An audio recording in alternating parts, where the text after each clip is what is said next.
Damocles. Conduce Pablo Veloso.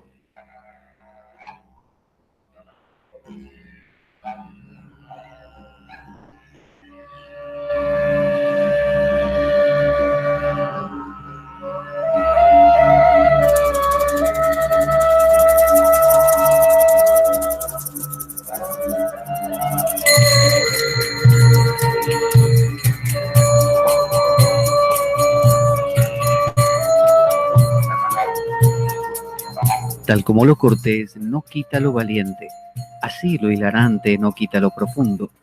Y dado que la vida es un juego, aquí comienza La Espada de Damocles. La ficción más real que puedas concebir. La Espada de Damocles es un programa que por mera falta de objetividad cree ser diferente. Personajes mitológicos salidos de los más profundos avernos. Leyendas escabrosas y sin sentido.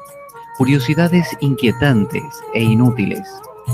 Historias antiguas malversadas por nuestra incapacidad de entendimiento.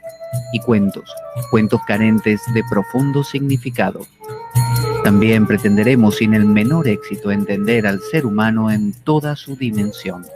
En suma, si quieres desperdiciar tu vida, aquí comienza La Espada de Damocles, la ficción más real que puedas concebir.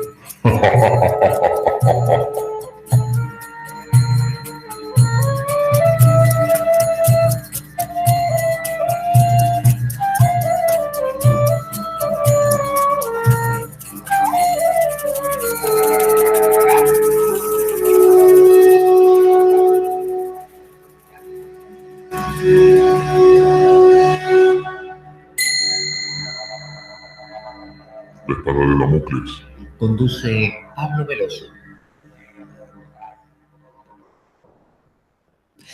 Buenas para todos. Aquí estamos en La Espada de Damocles, como siempre, para nuestro encuentro especial con Eduardo Vergara Aguilar, quien es filósofo especializado en centros penitenciarios, donde desarrolla una labor desde hace muchísimo tiempo, una labor muy efectiva y además muy interesante. Nos está llevando de la mano ya no solo con Batman Arkham Asylum, con quien del cual hemos recorrido ya una gran parte, sino que en este caso estamos recorriendo las peripecias, las vicisitudes que enfrenta el amigo Hércules, Heracles para los griegos, y hemos visto ya varios de estos trabajos que nos contó la semana pasada Eduardo, que va a desembocar en un libro que va a tener una pronta publicación. En este caso nos toca un trabajo muy especial, lo voy a presentar a Eduardo, así nos cuenta él mismo de qué vamos a hablar hoy. Buenas noches, Eduardo. Hola, buenas noches, Pablo. Buenas noches a todas aquellas personas que nos siguen de forma directa o ya cuando se grabe el programa y se suba, pues podrán disfrutar del mismo a lo largo de estos días, semanas, meses, etc. Efectivamente, ¿no? Para aquellos que nos acompañan hoy por primera vez, posiblemente si han estado viendo capítulos anteriores, pues se preguntan, bueno, pero esto lleva un orden, no lleva un orden, ¿por qué estamos saltando de esta manera? ¿Por qué ahora viene el jabalí? Claro. Ahora, yo tuve la suerte que tuve un profesor muy bueno en literatura.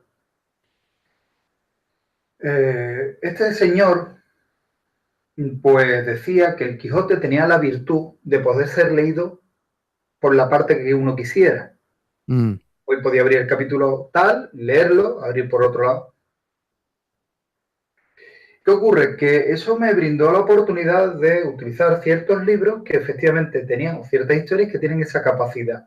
Tienen la capacidad de, lo abras por donde lo abras, ese día puedes leer una parte del mismo y sentirte mejor. O encontrar algo necesario para ese día. Eso ocurre también con los autores, con la filosofía. Claro. Yo puedo coger hoy un pensamiento de un autor que me va a venir estupendamente para el problema, el trabajo, el dilema que tengo hoy por hoy frente a mí. Con Heracles, si vamos viendo una cronología de sus trabajos, pues hay ciertos trabajos que nos pueden parecer un poquito parecidos, ¿no? Y a mí lo que me gusta ver es ir saltando de uno en otro para que la misma temática fuera teniendo un conjunto que nos sirva a nuestro día a día. Ya repito, reitero que podemos coger todo lo que queramos, Pero yo, desde mi punto de vista, siempre partiría del león de Nemea, que es el primero. Y a partir de ahí puedo hacer los cambios que yo quiera. Sí. Y alguien me dirá, bueno, pero anteriormente, hace un minuto, hace un segundo, has dicho que da igual lea lo que lea. Efectivamente. Pero yo necesito entender, como decía Cervantes, en un lugar de la Mancha, de cuyo nombre no quiero acordarme. Esa es la introducción realmente de que te está diciendo el Quijote. En este caso, como bien decía nuestro profesor Antonio Cervilla, que a partir de ahí ya podía coger lo que yo quisiera, pero tenía que entender claro lo que estaba leyendo. Aquí, basándonos en la lectura de los trabajos de Heracles, a partir de eso voy cogiendo, voy trayendo para que los seguidores que nos están escuchando, nos están viendo, puedan entender, es decir, bueno, pues hoy hemos tenido un trabajo que es un poco más bélico, mañana tenemos un trabajo que es un poco más intuitivo, el siguiente es un trabajo más cooperativo, Claro. etcétera. Y lo más importante de todo esto, que es un trabajo de pensamiento lateral, donde otros fallan por una continuidad, donde otros, basándose en la experiencia del conjunto, no dan resultados. El pensamiento lateral me lleva a la siguiente conclusión. Si todos aquí fallaron, puede que haya otra vía. Y esa es la que va cogiendo Heracles. También vamos descubriendo un Heracles que se nos ha reflejado a lo largo de las películas, de las series, del cómic, como alguien irascible, que lo era. También vemos una persona que es intuitiva, no tanto como en el caso de Odiseo, pero sí vemos que es una persona intuitiva. No solamente es una persona solitaria, sino que tiene amigos, tiene familiares que le siguen. Tiene virtudes, tiene defectos, porque no hay que olvidar que también es un humano, tiene una parte humana, ¿no? Es su padre, pero su madre es humana. Y Heracles va formando un conjunto, ¿no? Se va formando a sí mismo y lo vamos familiarizando mucho con nosotros mismos. Yo considero que la parte divina, todos tenemos una parte divina. Y a partir de esa parte divina los problemas se convierten en eso, en grandes problemas, pero que tenemos que solventarlos nosotros, que es el caso de Heracles. En ocasiones de forma solitaria y en otras formas con una ayuda. El trabajo de hoy es un trabajo muy interesante porque es una reivindicación del aquí y el ahora. Y hoy lo vamos a ver. Como recuerden que en cada uno de los trabajos hemos visto elementos que iban apareciendo. Hago un pequeño resumen rápido. Si recuerdan, el león de Nemea es la presentación del problema del trabajo. Sí. ¿De acuerdo? Y vamos viendo que la gran conclusión del león de Nemea es que mi experiencia con el león de Nemea me lo llevo conmigo mismo. Y hablamos de la piel. Porque tú nos fuiste poniendo los distintos trabajos en un orden particular que nos habías contado la otra vez, que tenían un sentido, que alternabas uno activo con uno pasivo. Efectivamente. Bien, esta era la experiencia. Y esta experiencia la carga sobre su espalda, sobre su cabeza Heracles, para enfrentarse a otros trabajos. En la hidra, perdón, en la cierva, veíamos el tiempo. Pero un tiempo, ¿no? Que era largo. Y el cual nos daba la constancia. La paciencia. La paciencia, el ser constante. La perseverancia. Eso era con la cierva. Con la hidra teníamos el caso, perdón, para que no... La hidra fue el anterior. Sí, teníamos una meta, ¿vale? También con la cierva. En el caso de la hidra, veíamos que era muy importante el entorno y la necesidad también de un compañero, de alguien, un guía, de alguien que nos aconseje, de alguien que no seque el sudor, ¿no? Necesitamos siempre una persona a nuestro lado, en este caso. En los establos,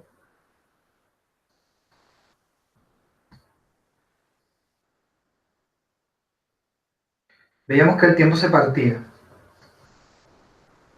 porque teníamos un solo día para hacerlo. Y también veíamos una cosa que también teníamos en importancia en la hidra, que era el entorno.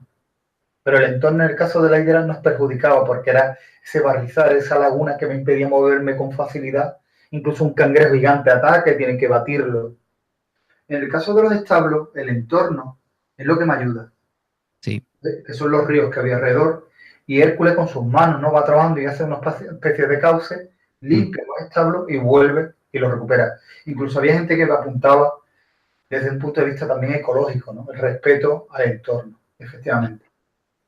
Como pueden ver, todo esto es un conjunto que nos llena, nos va transformando, basándonos en una rueda que hago, que es la de la lucha, adaptación, evolución y vuelta a la lucha. Que tiene que ser constante. En el momento que esa rueda se para, morimos. O sea que si lo resumiésemos, sería algo así como, por un lado, León de Nemea nos enseña a capitalizar la experiencia y aprovecharla. El segundo trabajo teníamos la sierva, que tenía que ver con la paciencia, saber esperar, saber ser constante. En la Hidra de Lerna tenía que ver con el saber pedir ayuda y acompañarse de alguien que nos dé una mano y nos aclare. Y en los establos tenía que ver con aprovechar el entorno, mirar un poco alrededor. Efectivamente. Y sobre todo de todo esto, todos estos peligros tienen un peligro mayor, que es la envidia. Mm. ¿De acuerdo? Que en la historia Euristeo, que es el que manda ese. los trabajos a Heracles, en todo momento va poniendo pequeños obstáculos. Está viendo que eso no está bien hecho, que ha hecho trampa, que no es justo. Y ese enemigo invisible, que es la envidia. Mm. De acuerdo, que también hay que tenerlo constante. La hidra también el entorno es muy importante. Hay una contraposición en los entornos, en el caso de los establos, con el entorno en el caso de la hidra. En ocasiones, si nosotros aprovechamos el entorno, va a nuestro favor, y en otras ocasiones tenemos que transformar el entorno porque nos está trayendo un problema. En el caso de la hidra, recordemos que el entorno podría ser incluso la misma institución, si estamos hablando de la prisión, etc. Y en el establo no, establo es todo lo contrario. En la cárcel digo lo mismo. Ustedes tienen esos ríos. ¿Cuáles son? Las instancias. Soliciten las instancias, rellenen las instancias, aprendan a leer, aprendan a escribir. Cuando haya una instancia correcta, una instancia que se sabe leer, saben ustedes qué tienen que pedir. Ven un día. No me alargo como en la sierva. Una instancia no puede alargarse, porque entonces cuando llega, cuando cumple, etc. Hoy vamos con el jabalí. ¿Qué característica tiene el jabalí respecto a estas enseñanzas anteriores? Bien. Además de que es un bicho más pequeño. Bueno, en el caso del jabalí, realmente tampoco es que sea muy pequeñito. También es una criatura que, aunque no buscando información y demás, no me aparece como si fuera también una criatura tónica, pero por sus características me da a mí que sí, porque dice que tiene la capacidad de poder arrancar los árboles desde la raíz. Por tanto, estamos hablando de una criatura pues, bastante potente, capaz de devorar ganado, o sea, tiene una envergadura.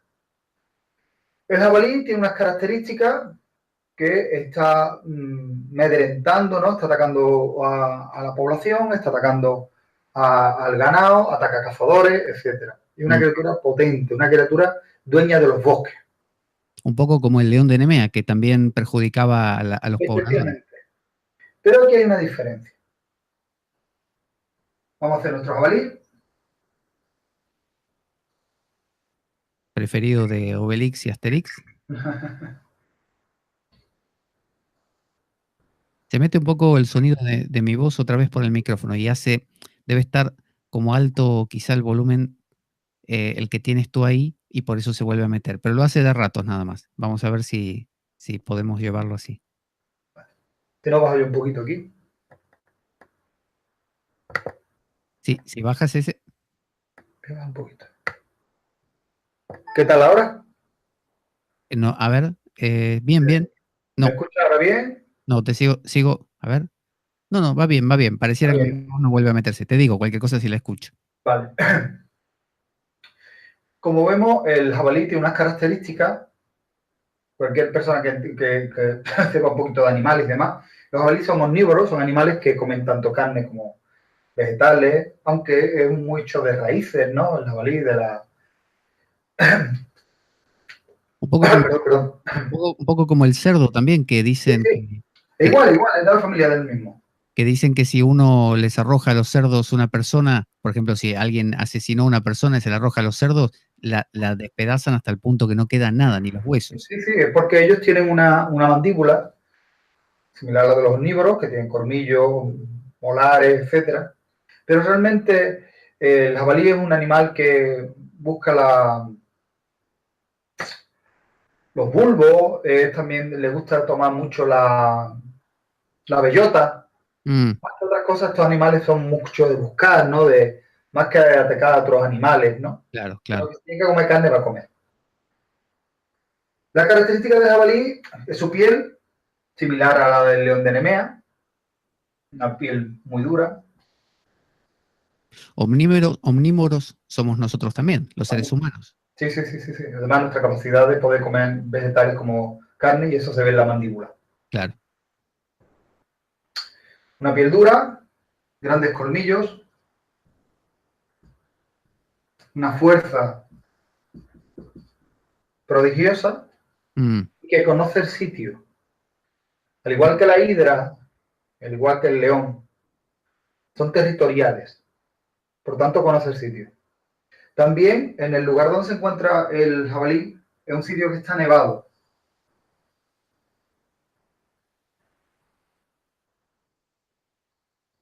o sea que no lo enfrenta dentro de una cueva como hizo con el león. Por tanto, si vamos viendo, Heracles se va encontrando con distintas estaciones. Aquí, por ejemplo, hay frío, hay Mm, nieve. mm. ¿Qué ocurre cuando tenemos frío? Nos entumecemos. Sí, nos encogemos, sí. Efectivamente, nuestra mente también trabaja más, ¿sabes? Me siento entumecido, me siento... Eso también es muy importante en este trabajo. El león de Nemea lo podemos imaginar en una cueva, en el desierto, ¿no? Una sabana, las rocas, ¿no? La hidra en un sitio pantanoso. Los establos nos da igual, pero había que limpiar. Nos da igual que haga frío, que haga calor. Había que limpiar y teníamos un día. La sierva es un año, pasamos por todas las estaciones. Claro. Pero este no, este es un El sitio invierno. nevado, un sitio boscoso, un sitio donde mi cuerpo tampoco está al 100%. Aunque estemos hablando de Heracles, que es un semidios, pero tenemos que ver que también tiene esa parte humana. Hay elementos que nos afectan. Hago un pequeño inciso. Previamente a la caza del jabalí, Heracles se encuentra con su amigo el centauro Folo. Para aquellos que no sepan, aquellas que no sepan lo que es un centauro es un hombre mitad caballo, mitad hombre, ¿no? El torso hacia arriba es humano y del torso hacia abajo sería un caballo. Habían compartido anteriormente el vino y la comida, tienen buena amistad, pero otros centauros que hay por ahí, que también son animales muy irascibles o criaturas muy irascibles, huelen el vino y consideran que Heracles no es digno de tomar ese vino. Y se enfrentan a Heracles. Heracles, con las flechas que recuerden que tienen el veneno de la hidra, les dispara y acaba con ellos. Los envenena. ¿Podrías decir eso una vez más? Porque se cortó ahí la señal de internet y no estimo que nadie lo habrá escuchado. La parte de que Folo se reunía con Heracles y compartían el vino. Efectivamente. Pero mientras están con esa festividad, digamos, disfrutando el encuentro de dos amigos, hay un grupo de centauros que consideran que Heracles no es digno de tomar el vino, de sentarse a la mesa con Folo y atacan a Heracles. Heracles, con esas flechas que estaban impregnadas de la sangre de la hidra, Sí. dispara la flecha y acaba con este grupo de centauros que intentan acabar con la vida de Heracles.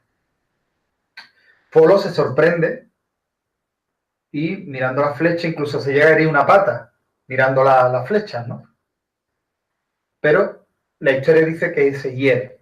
Yo no he visto en ningún lado que Folo falleciera por el veneno de la hidra. Pero esto ya también nos da a entender ciertas cosas. ¿Se va quedando la señal bien, Pablo? Que yo veo que de vez en cuando Ahora, se corta. sí, está yendo y viniendo. No sé por qué. Debe ser un problema de mi router. Estaba funcionando bien últimamente. Hoy está más o menos. Ahora se estableció. Sí, vale. No, que decía que después de haber acabado con sus rivales, ¿no? En este caso, Folo coge una de las flechas y se sorprende que como una simple flecha ha podido acabar con los centauros. Que parece que son grandes criaturas, ¿no? Poderosas, ¿no? Y él mismo se hiere en una de sus patas, con una flecha, se le cae la flecha y se hiere. pero que decía que ninguno de lo que está buscando, la información que está buscando y leyendo los relatos, dice que Folo fallezca. Ah, vale. No lo he encontrado. Lo que sí quiero entender... Los centauros serían como una suerte de pandilleros, ¿no? Sí, podríamos entenderlo de esa forma. Podríamos entenderlo también como que tú eres distinto. Es cuando un grupo te ve como alguien distinto. Y cómo tu experiencia anterior consigue acabar con esa amenaza que llega, que es lo importante aquí. Pero incluso tu propio conocimiento puede ir a tus seres queridos que no entienden esa experiencia, esas herramientas que tú tienes. Y eso también tenemos que entenderlo. Los viajes se puede entender como la transformación de una persona cuando empieza a aprender otro idioma, cuando leemos, cuando viajamos, literalmente hablando, cuando estudiamos, cuando ejercemos un trabajo. Nosotros nos vamos forjando y vamos trabajando y nos vamos transformando. Y en ocasiones esa transformación, los que están alrededor nuestra no la ven. O sea, no es que no la vean, sino que no la entienden. Claro. Incluso esa transformación puede hacer daño sin nuestra intención, ni que la otra persona quiera ser dañada, lo que tenemos a nuestro alrededor, porque no lo entienden. ¿Vale? Hago ese pequeño inciso porque es previo a la caza del jabalí. ¿Ok? O sea que esta evolución que uno va teniendo a lo largo de estos trabajos, que son los trabajos con los que nos enfrentamos en nuestra vida, nos van transformando, pero a su vez nos van quizá alejando de lo que éramos antes, y eso que éramos antes a veces es lo que era aceptado por nuestro entorno. Efectivamente. Como dice el dicho, más vale malo conocido que bueno por conocer. Quizá nos aceptaban porque éramos el pobrecito, y luego cuando levantamos cabeza y estamos mejor, quizás ya no estamos tan integrados. Mira, para que lo vamos a ver, sí, tienes toda la razón. Te pongo un ejemplo que dice mi amiga Esther. Mi amiga Esther es una compañera, compositora, ¿no? Una tía que está en el tema de las oposiciones. Las oposiciones son unas cosas muy duras. Y ella dice que quien no es opositor no entiende una oposición. Porque la oposición te arrebata muchas cosas que ya no vas a volver a recuperar. Claro. Y tienes razón. Si lo analizamos en profundidad, cuando tú tienes que pasar tantas horas entregada a algo, en este caso estamos hablando de una oposición, pero podríamos hablar de una persona que pinta, una persona que toca un instrumento, una persona un deportista de élite. Cualquier persona que emplea la máxima de su tiempo en algo, quien aquellos que no están en ese algo no lo entienden. Eso pasa mucho, Edu, también como cuando, por ejemplo, en un grupo uno de los integrantes se pone de novio o novia, según el caso, y empieza a compartir esos horarios, ya no con el grupo solamente, sino que, bueno, hoy no, que vamos al cine con mi pareja, hoy no, porque no sé qué, y ya empieza a haber como una especie de malestar ahí, ya no eres de los nuestros. Sí. Efectivamente. ¿Cuál es la cosa? Que muchas veces hay un amigo que quiere compartir amistad y novia, ¿no? Y o un novio, ¿no? Hablamos un grupo de chicas, un grupo de chicos, chicos, chicas, etcétera, ¿no? Su pareja. Sí. Esa pareja entra dentro del grupo y hay cosas que hacen en conjunto. Sí. Y eso, vamos, al principio, pues incluso puede traer problemas, ¿no? Porque la pareja dice, bueno, ¿y por qué tenemos que estar siempre con tus amigas, con tus amigos, etcétera? Con el grupo. Y esta persona, pues intenta integrar, ¿no? Intenta hacer como una especie de mediación. Luego llega la gran traición, como yo digo, que es cuando ese grupo empieza a tener parejas y cogen la de Villadiego. Claro. Y dice uno o una. Joder, estuve tanto tiempo intentando integrar a todo el mundo y ahora cuando la gente empieza a tener sus parejas se quitan de en medio y nos dejan a nosotros tirados. Claro. Aquí ocurre una cosa parecida, ¿vale? El propio Folo no entiende cómo una flecha ha sido capaz de matar a los centauros, porque se entendería como simples arqueros no eran capaces de acabar con la fuerza, con el ímpetu. Y esa flecha que está envenenada, ¿por qué? Porque previamente Heracles había tenido que enfrentar a la hidra de Nemea. Él mismo se hiere, estúpidamente se le cae y se hiere la pata. Por eso digo que muchas veces estos viajes, es lo que tú bien apuntabas, nos transforma y nos aleja. Esto lo veremos en Odiseo. En Odiseo esto se ve perfectamente, cómo el viaje nos transforma. Lo podríamos ver en Sinbad, las 1001 noches, por ejemplo, los viajes de Sinbad, claro, etcétera, cualquier mismo Quijote, lo hemos visto. cuando Quijote ya está falleciendo y el mismo Sancho, que al principio él decía, bueno, ¿yo qué estoy haciendo con este hombre que está loco perdido? Le está diciendo, no, vamos, levántese, sigamos con nuestras aventuras. Podría ser, Edu, que los grupos humanos que menos inquietudes tienen son aquellos que menos discordia tienen también. Es decir, difícilmente uno de sus miembros va a ser excluido porque pasan 20 años, tú lo ves 20 años después, están riéndose de las mismas cosas, diciendo las mismas cosas, básicamente girando en círculos. Yo no estoy tanto de acuerdo con eso, Pablo. Yo voy más a favor porque por ejemplo, eso te pasará a ti y pasará a cualquiera. Los verdaderos amigos y amigas, ¿no? Aun manteniendo océanos de tiempo en distancia, son aquellas personas que cuando se ven parece que se vieron ayer. Y siguen hablando y siguen teniendo esa cordialidad y siguen teniendo ese nivel. Incluso se alegran de que haya pasado tanto tiempo porque ven que su amigo, su amiga, ha mejorado en la vida. Y se entristecen cuando descubren que esas personas han pasado por grandes obstáculos, la pérdida de un familiar, la ruptura, el paro, etcétera. Cuando hay un grupo donde es como una cena de...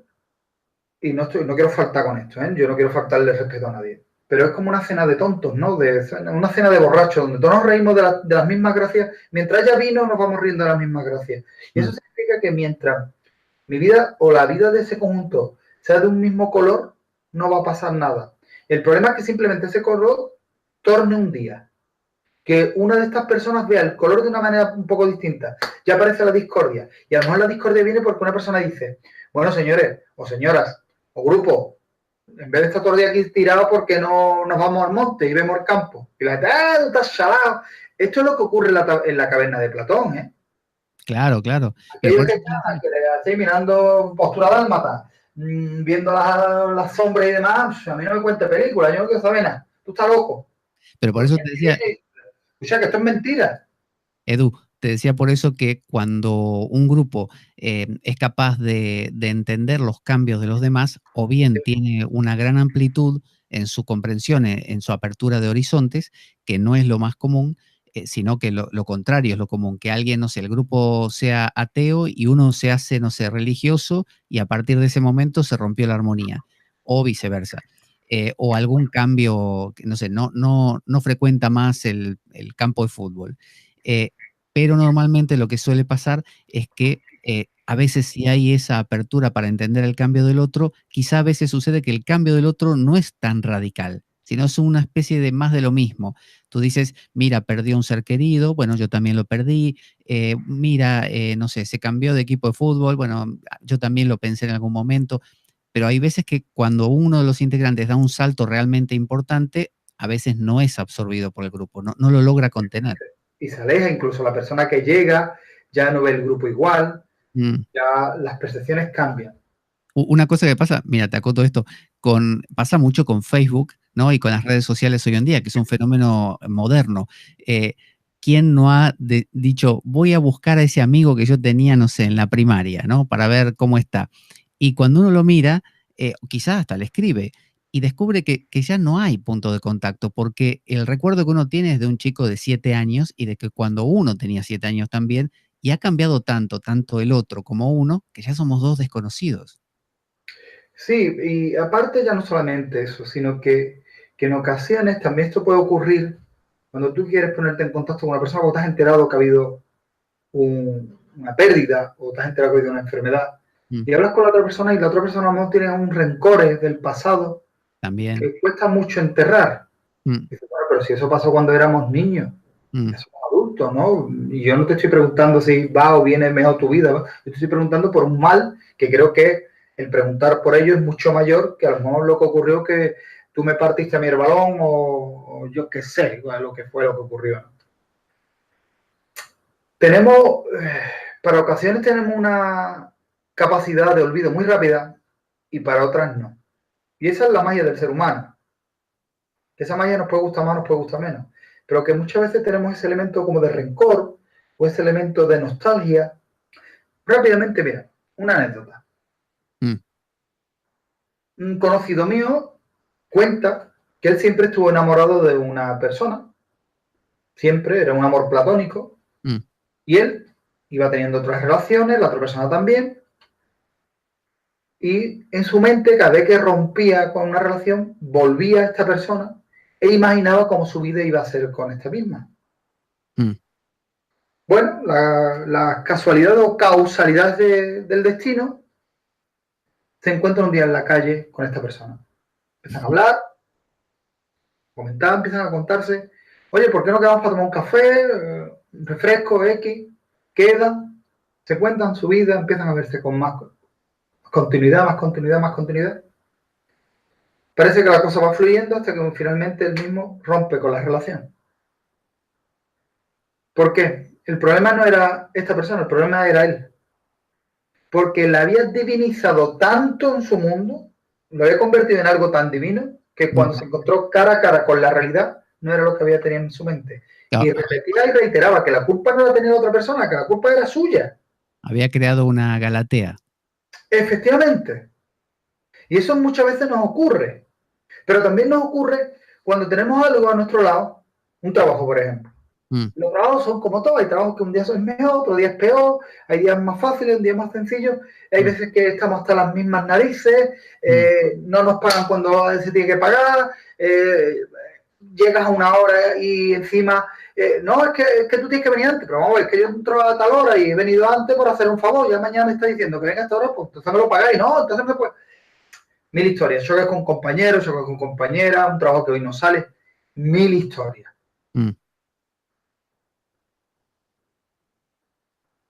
Y de repente cambias, ¿no? Y dices, bueno, tengo que cambiar mi vida.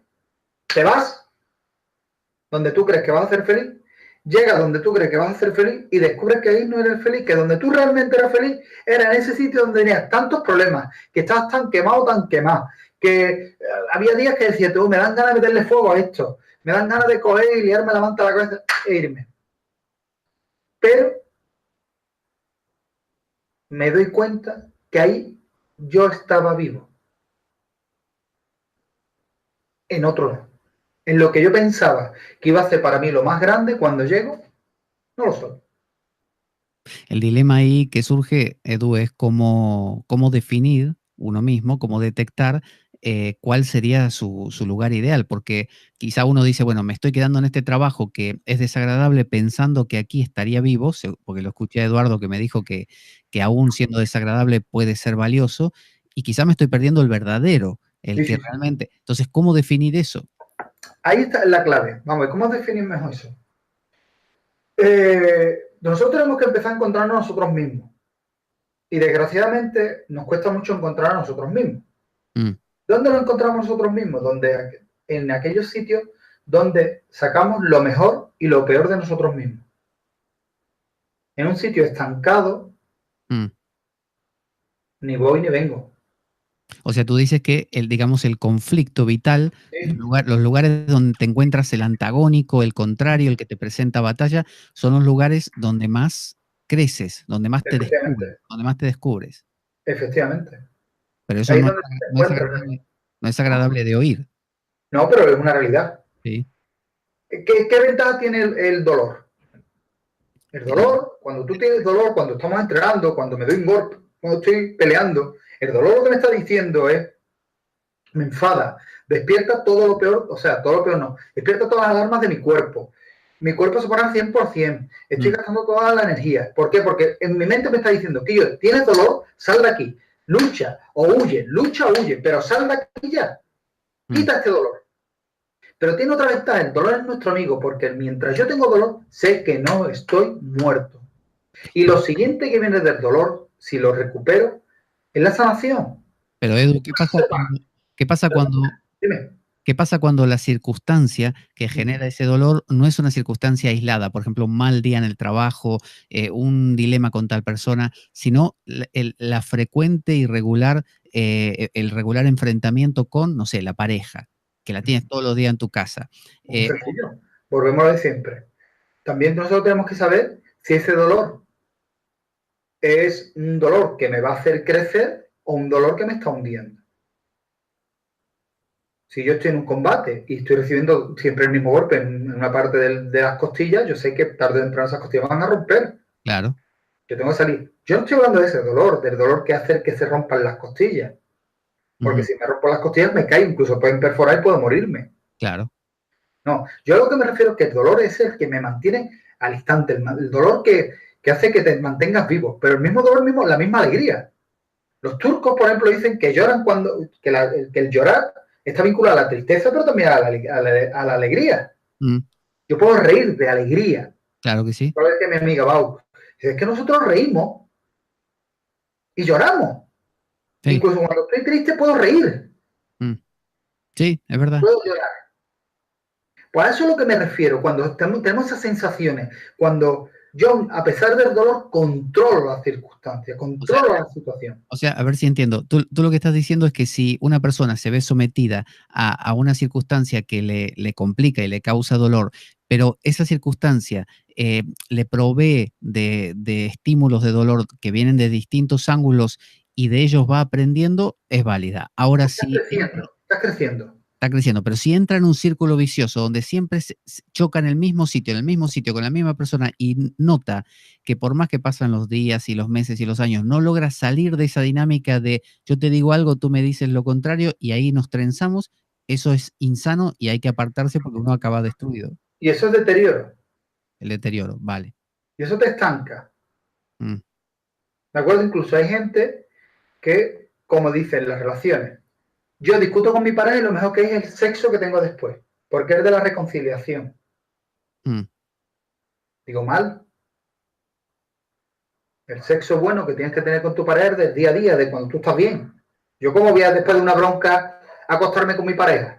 Si es que tú no tienes que tener ganas, si yo puedo perdonar y nos acariciamos, venga, bien, pero yo no tengo ganas si acabamos de tener una bronca de 1000 pares de demonios. Lo que pasa, Edu, que en ese caso debe ser gente que tiene, como el jabalí, la piel tan dura que necesita, para poder sentir algo, un nivel de estímulo muy grande. Pero a lo que voy, Pablo, yo encontré un caso de una pareja, ¿no? Sin dar nombres y demás, que llegó un momento que tenían un problema que era ese, que solamente podían tener relaciones sexuales si previamente habían tenido una bronca. Y el problema es que las broncas iban a más.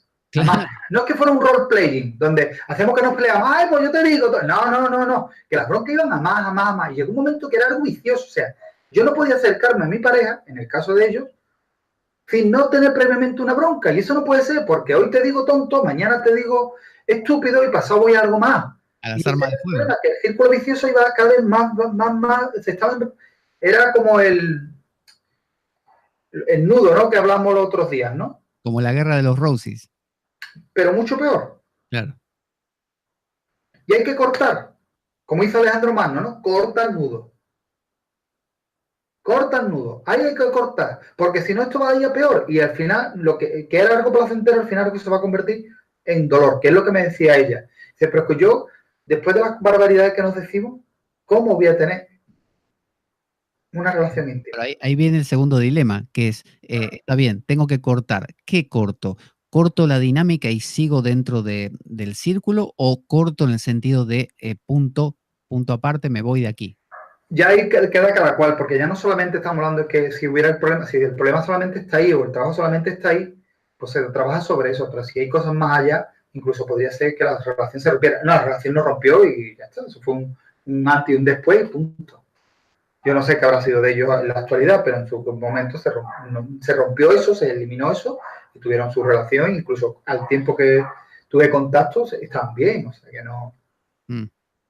Creo que lo que dices se aplica a casi todo lo que hace el ser humano, porque el ser humano de por sí es un ser adictivo, es decir, un ser que busca estímulos, pero que también se satura, se acostumbra a los estímulos. Entonces, así como hoy te tomas un helado, mañana quieres tomarte un helado más grande y pasado un helado con baño de chocolate, y así, si no pones el límite en algún sitio o diversificas las fuentes de estímulo para que te lo provea desde distintos ángulos, acabas obsesionándote con el objeto y necesitando cada vez niveles más altos. Por eso aparece, no sé, el que dice vamos a hacer swingers, vamos a hacer sadomasoquismo y cada vez nos ponemos, no sé, esa bolsa en la cabeza que ya no deja respirar y quizá un día se murió el otro. Sí, es más, fíjate, incluso la misma alimentación, ¿no?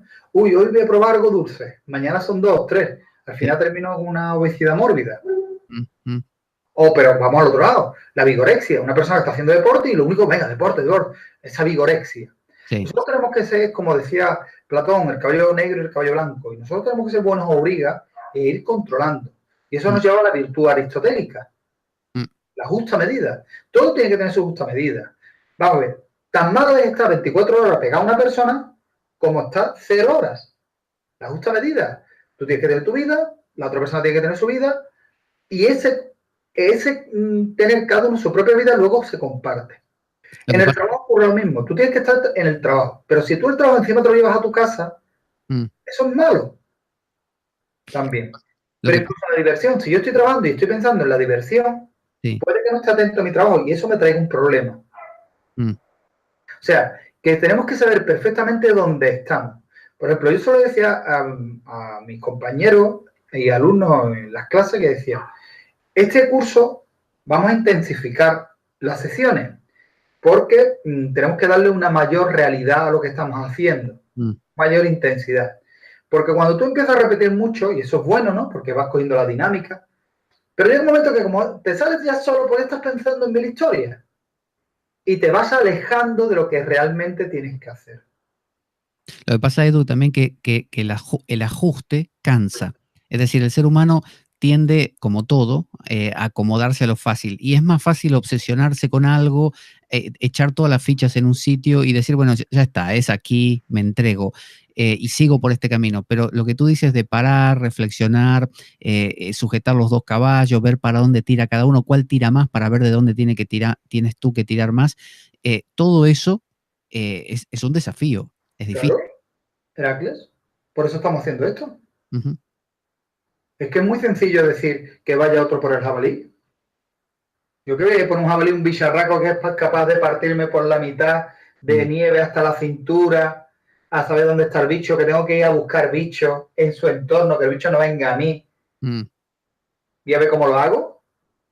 Aquí la cuestión no es esa, la cuestión no es el bicho, la cuestión es que yo voy a ir por el bicho, es que me da igual, que tiene que tener el problema del bicho, no yo. Claro. Esa es la actitud frente a los problemas. Yo lo que no puedo, los trabajos, lo que yo no puedo hacer es decir, hay que ver, hay que ver, hay que ver. No, hay que ver lo otro. Porque soy yo el que tiene que hacerlo, porque soy Heracles. A mí no me vale decir, no, pues yo voy a hacer follow, o yo voy a hacer yolao. No, señor mío, no se equivoque usted. Usted es Heracles. Y yo tengo que ser constante y ser consciente de que yo soy Heracles. Por eso soy yo el que tiene que hacer el trabajo. Claro. Y eso es lo que muchas veces nos encontramos, que hay personas que buscan que otros le solventen la papeleta, que otros le busquen las soluciones. Y vuelvo a reiterar el ejemplo del médico. La persona que va al médico y dice, doctor, me duele el brazo. Muy bien, me examina y le dice, toma usted esta pastilla. Vale, se va a su casa y viene al mes. Doctor, me duele el brazo. Empieza a mirar y dice, oye, ¿usted se ha tomado la pastilla? Dice, yo no, entonces, ¿qué coño quiere que yo le diga? Tómese la pastilla y ya luego vemos si le duele o no le duele el brazo. Edu, ¿quieres mirar un poco el chat antes de comenzar? Venga, sí, claro. Voy a compartir la pantalla, así se ve el chat, y a medida que vas tú citando las preguntas, los comentarios, los vemos. Bueno, tenemos ahí Espiritual Playboy, hello, Mike, un saludo, perdón, vamos desde arriba, vamos arriba. Jay, ¿no? Aloha Sensei, alumno, amigo, ¿qué tal? Vale. Espiritual Playboy, hello, un saludo a todos, Mike, María Guerra, buenas noches a todos, Inés desde Bilbao, Juan de, Mike Bye, Espiritual Playboy, aquí se escucha, no se corta, sin corte, hola, llegué tarde, pero estás aquí, que es lo que importa. Andrés, muy bien. Saludos desde Portland. Mike Bye dice, un simple viaje de moto, bici durante una semana te cambia, salir de tu zona de confort y descubrir, mejor dicho, descubrirte. Un miedo a relacionarse de forma amable. Aristóteles tenía razón, dice Juan Demetrio, Aristóteles tenía razón, la virtud está en el término medio, lo que no dijo es que ese término medio no es de fácil acceso. Pensamos que la virtud está en medio de una línea entre dos extremos, efectivamente. En realidad está, en una cumbre que hay que escalar. Hola de México, escuchando con atención. Saludos a todas aquellas personas que están ahí, a lo largo de toda esta esfera mágica que es el planeta Tierra. Y efectivamente, como dice bien Mike Bye, como dice Juan Demetrio, esa cumbre, ese subir, ese camino, el camino se hace al andar. Efectivamente, y al andar te duelen las rodillas, te duelen los tobillos, te tienes que enfrentar. Que eso ya lo veíamos en la cierva. Aquí ocurre lo mismo con el jabalí. Yo tengo que ir a por el jabalí. Estoy viendo que es un objeto duro, es algo difícil. Bien, Sí. voy al mito. El mito es muy cortito, se reduce rápido, pero es muy interesante. A mí me gusta mucho este. Uno se pregunta, Eduardo, si los animales viven tan tranquilos y cumplen más o menos su función, les pasan 3 cosas a lo largo de toda la vida, ¿por qué el ser humano tiene tanto desafío por delante, tanta complejidad, tanta complicación? Así como lo vemos en los trabajos de Hércules, tenemos que esforzarnos tanto para descubrir ese punto medio, mientras que una vaca pasta toda su vida y feliz de la vida. Bueno, sería interesante a lo mejor tener un poder mental que yo entrara dentro de la mente de la vaca y pudiera entender si realmente vive tan tranquila o no. Quizá está estresada, ¿no? No, pero fíjate un detalle. Tú imagínate que eso lo hemos perdido. Bueno, nosotros lo hemos perdido porque vivimos en una sociedad de confort. Una persona que esté ahora mismo en una situación bélica, en una situación de hambre, no está tan en confort. Pero vamos a ver. Tú imagínate que por un momento vas por el campo andando y tu instinto animal, que puede tener cualquier animal, te dice, hay un depredador. Mm. ¿Tú qué sentirías, Pablo? Y normalmente miedo, y empezaría a pensar opciones. Un animal tiene 2 opciones. O lucho o cojo la de Villadío, que es correr. Mm. Eso es lo que ocurre cuando tenemos esta una situación de estrés. O me enfrento o huyo. Bueno, me puedo quedar bloqueado. También ocurre muchas veces que me quedo bloqueado. Que eso se da en medio, ¿no? Que nuestra mente no entiende lo que está ocurriendo, pero no entiende por nuestra razón. Claro. Porque nuestra razón no entiende lo que está ocurriendo. Cuando ocurre un atentado y dices tú, pero vamos a ver, ¿cómo va a ocurrir aquí un atentado, no? Mientras que a lo mejor otra mente sale a correr para donde ha estado el accidente, la bomba, los muertos, y hay otra que huye hacia el otro lado. Cuando no lo podemos concebir, digamos. Efectivamente, ese momento de bloqueo, de ceguera. Nosotros tenemos una cosa, en mi opinión, que es un prisma, que es el prisma de la razón, por donde pasan todos nuestros estímulos. Por ejemplo, un animal tiene hambre y come. Claro. Yo tengo hambre y voy y empiezo a buscar. Ay, ahora me tengo que poner a hacer algo. Yo tengo hambre, pero tampoco tengo tanta hambre. O mira, yo tengo hambre, pero que realmente tengo ganas de comer un trocito de chocolate. O realmente, o incluso puedo transformar la cuestión del hambre en un arte, que es el arte culinario. Un restaurador, un cocinero, y te crea un plato maravilloso. Yo no he visto ningún mono coger una banana y ponerse el mono a plantearla y darle al otro mono. Mira lo que te he hecho. He reconstruido la banana. Un plato de autor. Y el otro mono mirándolo. Dice, este no es de aquí. Y también ocurre, Eduardo, también ocurre que muchas veces uno siente el hambre, pero resulta que su educación y su formación lo llevaron a ser una zeta. Entonces el hambre se convierte en un enemigo a vencer, en lugar de algo a complacer. Efectivamente, pero todo eso es porque pasa por un filtro. El animal tiene hambre y buscará comida. Un animal quiere mantener relaciones sexuales. No solamente para producir, ahí tenemos los bonobos que están todos días liados entre ellos mismos, por lo que puedan, de un boquete, lo tapan, da igual. Sí. Nosotros podemos convertir el Kama Sutra, podemos hacer un arte del sexo, o podemos convertir en vejaciones. Pero justamente ese ejemplo de los bonobos es a veces usado para presentar una posibilidad. Uno ve los chimpancés, son territoriales, hay el macho alfa y se están peleando todo el tiempo. Los bonobos son matriarcales, no hay guerras entre ellos, no hay discusiones. Si se pelean por la mínima cosa, enseguida están, no sé, masturbándose mutuamente o así teniendo sexo entre todos. Entonces está el pensamiento de ¿qué le pasa a nuestra sociedad que no puede acercarse a un ideal de bienestar en el sentido de permisividad y apertura al placer, que tiene que estar siempre en el agón, en la agonía, en la contienda? Pero volvemos a lo mismo, por una cuestión de que por el filtro de la razón, que si ese filtro yo no le cambio los colores, convierto una vida gris. Por ejemplo, la agresividad. Los animales son agresivos, todos los animales son agresivos, las plantas son muy agresivas. Tú pones 2 plantas y están luchando una con la otra para coger el sol. De verdad, sí. Muy, muy agresivas. Nosotros somos violentos. Violentos. No hay ninguna especie que sea violenta salvo el ser humano. ¿Cuál sería la diferencia entre agresividad y violencia? La agresividad es un momento donde yo tengo que atacar para alimentarme o defenderme, luchar, Mm, ¿vale? Y yo utilizo lo que tengo. Por ejemplo, el caso del jabalí utilizará su fuerza, su embestida y su colmillos. colmillo. Y aquel que es violento no solamente utiliza eso, sino que compra un rifle Mm. y te pega un tiro. O hace una matanza indiscriminada. Efectivamente. Alguien me diría, bueno, pero es que un zorro llega a un gallinero y mata a todas las gallinas sin tener que comérselas a todas. Mm, No olviden que muchas veces el zorro también lo que va a jugar, como un ratón, el gato con el ratón, o las orcas con las focas que las lanzan y demás. sí, sí, Pero sí. claro, que un bicho de no sé cuántas toneladas lance a otro, de lo mejor de 80 kilos, pues, las consecuencias están claras. Mm. Pero la orca no inventa una forma nueva de matar focas.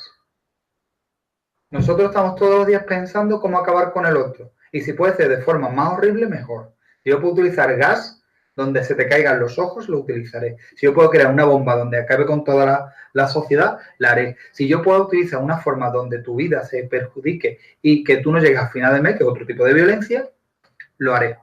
Pero si eso, Eduardo, es innato al ser humano, ¿no? Ya es congénito, digamos. ¿Habría una posibilidad de No, redención? yo no creo, perdona Pablo, yo no creo que sea algo innato. Muchas veces viene por una forma de educación. Mm, Nosotros nos hemos encontrado con sociedades, ¿no? A lo largo de la historia hemos visto pueblos donde tenían una hegemonía y la violencia era algo que estaba muy alejado de ellos. Luego han llegado otros pueblos muy bárbaros, los han destruido. claro. Sí, había un biólogo que creo que era Gregory Bateson, con su esposa, que también era muy famosa, y esta mujer también bióloga, hizo un estudio y descubrió que había en África culturas belicosas, que le puso un nombre determinado, culturas totalmente pacíficas y otras intermedias. Entonces decía que las dos de los extremos estaban destinadas a desaparecer siempre, porque la que era demasiado pasiva, como tú dices, la invadía la belicosa y la destruía, y la que era demasiado belicosa, de tanto hacer la guerra, se desgastaba y era absorbida por alguna otra. Mientras que las que estaban en el medio tenían la capacidad de contener a las que las querían invadir y a su vez no excederse, como el muro de Adriano, de los romanos, no excederse demasiado, y por Sí, eso sí, sí, sí. persistían. Ahí hablamos de eso es la transformación o lo que se convierte en la diplomacia. Mm, Término medio es diplomático. sí. Era la opción de Roma. Hola, buenas tardes, pueblo, soy Roma. Tienes dos opciones. O hacerte romano, paga impuestos, te ponemos aquí una estatua del emperador, que cuanto más lejos estaba de Roma, más grande era la estatua, y más Sí. populado, más joven. O Desapareces. tú eliges. No, yo es que soy íbero, yo soy celtíbero, y yo voy a pelear, hermano, y te tengo que acabar contigo. Bueno, pues nada, te hemos dado la opción. Mira, no, yo me estoy dando cuenta que estoy viendo lo que hay aquí, estoy sumando, a mí no me salen los números, y voy a hacer romanos, como decían los Monty Python. ¿Qué han hecho los romanos por nosotros? ¿No? Y saltaba, pues eso las calles, vale, es verdad, pero ¿qué han hecho los romanos por nosotros? Y esto es así. Es cierto que nuestro filtro, en ocasiones, tenemos que ampliarlo, tenemos que darle color. Y es cierto, y hablo desde mi propia experiencia, yo instruyo a gente a saber defenderse y saber defenderse en situaciones muy extremas, Sí. utilizando tácticas muy extremas. Pero lo primero que digo es que si podemos evitar meternos en estas situaciones, vamos a evitarlo. Y luego también hay que ser muy conscientes. ¿Somos capaces, por mucho que yo entrene algo, mi mente está preparada para llegar hasta esa situación? ¿O me quedaré bloqueado? Por eso decía que el programa de este año iba a ser un poco más a ese trabajo, un trabajo más de reacción. No que yo vaya con una botella y partírsela en la cabeza a otra persona, pero que conozca el entorno, poder huir, evitar, conocer. Es lo que decía, que mi instinto de percepción mejore, que es lo que estamos viendo aquí. Y esto que cualquiera que nos esté viendo dice, bueno, ¿esto qué tiene que ver con el jabalí? Mucho. Tiene que verlo y por eso decía que me gusta tanto. Heracles va por el jabalí. Sí. Y Heracles lo persigue. O sea, Heracles se enfrenta al jabalí y lo va siguiendo. Alguien diría, bueno, pero ¿cómo se cazaba el jabalí en la época? Pues de flechas, con lanzas, mantenerlo alejado para que los colmillos no llegaran. Heracles sabía que este animal era capaz de arrancar árboles con sus colmillos. O sea, estamos hablando de una criatura fuerte. Heracles la va siguiendo. El jabalí tiene una característica, el jabalí no huye el jabalí siempre se enfrenta, da exactamente igual que sea un lobo, que sea un oso, el jabalí lucha, es un animal que lucha, además le da igual que haya una zarza, su piel la atraviesa, es un animal muy, muy, muy agresivo y muy difícil, es como una especie de toro del bosque. Sí. Más chiquitito, pero un bicho de esas dimensiones. Y hemos visto jabalíes de grandes dimensiones, que es clásico, así como un toro, fotografías de grandes jabalíes. ¿Qué ocurre? Que Heracles lo lleva a un punto donde el jabalí queda como... lo atrapa, ¿no? Lo deja en un sitio donde ya el jabalí no puede moverse ni hacia un lado ni hacia otro. ¿Y qué hace Ulises? No lo mata. Salta sobre él y con unas cadenas lo amarra. Le hace como el lazo este americano, ¿no? A los John Wayne. Y demás. Pues lo que hace con unas cadenas y coge el jabalí. Y alguien me diría, bueno, pero ¿por qué no lo mata? Yo os pregunto, ¿por qué no lo mata? Ha matado al león, ha matado a la hidra. Sí. Ha limpiado eso. Las ciervas no, le dijeron, che, no puede haber sangre, pero con él no le dijeron nada. ¿Por qué Heracles no mata al jabalí? La verdad que no lo sé. Bien, Heracles coge el jabalí, se lo echa al hombro y se va con su jabalí, vámonos. Y llega al palacio de Euristeo. Sí. Y Euristeo, que lo ve, sale corriendo. Y yo, que este tío tiene el jabalí aquí. O sea, tú me has traído a mí el peligro a mi casa. Y dice Heracles, hola, ¿qué tal?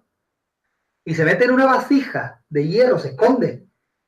Euristeo diciendo que no venga, que no venga. Y Heracles dice que está aquí el jabalí, ¿tú no quieres jabalí? Pues te traes jabalí, ¿no? Sí. O sea, tú llevas dándome el coñazo desde el León de Nemea hasta la fecha de hoy. Pues mira cómo yo estoy haciendo los trabajos. Y te lo traigo vivo. O sea, yo he sido capaz de bajar con el jabalí vivo hasta tu palacio y te he dicho que aquí está el jabalí. Este amigacho mío es el jabalí. Y no lo he matado. O sea, soy capaz de, igual que hice con la cierva, que la cierva era digamos que un animal no tan agresivo como el jabalí, pero yo he conseguido, y esto me recuerda a Gilgamesh con Enkidu, no someter solamente al animal, sino no tener por qué matarlo. Incluso esto podría entenderse como el amaestrar, ¿no? Como el hombre deja de ser cazador para convertirse en granjero. Una especie de dominio moral. Efectivamente, y de decir, aquí estoy yo. Tú me dijiste que yo no fui capaz porque me ayudó con la hidra, que si no soy capaz porque he hecho fullería que los dioses me han ayudado aquí, que si soy capaz... No, con mis propias manos y una cadena me he traído el jabalí. Sería equivalente a cuando uno tiene que enfrentarse ante una persona que no solo es muy poderosa, sino también quizá muy terca o muy diferente a uno, y uno en lugar de vencerla y de dejarla derrotada, casi la convence de que sea su amigo, o sea, se lo echa para su lado, pero sin tener que matarlo como el león, sino todavía vivo. Y aparte porque se demuestra que no siempre, y es la demostración de Heracles no se vuelve violento, es agresivo, hace una lucha, coge el jabalí, lo haga, pero no tiene por qué matarlo, no tiene la necesidad de matar al animal. Que esto ahora mismo se defiende con muchas cosas, ¿no? Estamos viendo el tema de los maltratos animales, ¿no? Los toros, muchas cosas. Sí. Y hay gente que vamos a respetar que haya toreo, pero que no se mate al animal ni se maltrate. ¿Usted qué quiere? ¿Torear un toro? Torelo, pero no lo maltrate. ¿Usted qué quiere? Correr con un caballo al lado de un toro, pero no le dé con la pica. ¿Sabes a qué me hace acordar, Edu? Por ejemplo, un guerrero de cualquier época, ¿no? Sobre todo las antiguas con espada, que vence a su oponente y pudiendo hacer gala de un despliegue sangriento, lo evita y le pone la espada en el cuello como diciendo te puedo matar si quiero, pero se queda ahí. Entonces el otro no solamente es vencido, sino que no puede más que reconocer la grandeza de su oponente y que ahí hay algo que él quiere. Es como decir, hemos salido de una cuestión primaria, los dos, y me ha demostrado que no está en la misma cuestión primaria violenta, como tú decías, que yo, sino que como mucho tiene agresividad para defenderse. Yo quiero eso. ¿Algo así? Eso es lo que ocurría, efectivamente. Eso es lo que ocurría, por ejemplo, con los primeros combates de gladiadores, donde era la primera sangre. Cuando un gladiador era herido o caía al suelo, le había hecho una técnica que lo tenía yo dominado, señalaba con los pulgares, ¿no? O sea, con los dedos, perdón, con los pulgares no, con el índice y el corazón al emperador o el mandatario de la zona, y si éste abría la mano, hacía lo mismo, abría la mano, se le salvaba la vida, y si cerraba, acababa. Claro. Como los gladiadores eran un negocio, los ludus, que tenían grandes gladiadores y demás, que muriera un gladiador era una pérdida. Y siempre se trataba que los gladiadores, como los deportistas de hoy, de los grandes equipos, del tenis, etcétera, pues mantenerlos vivos.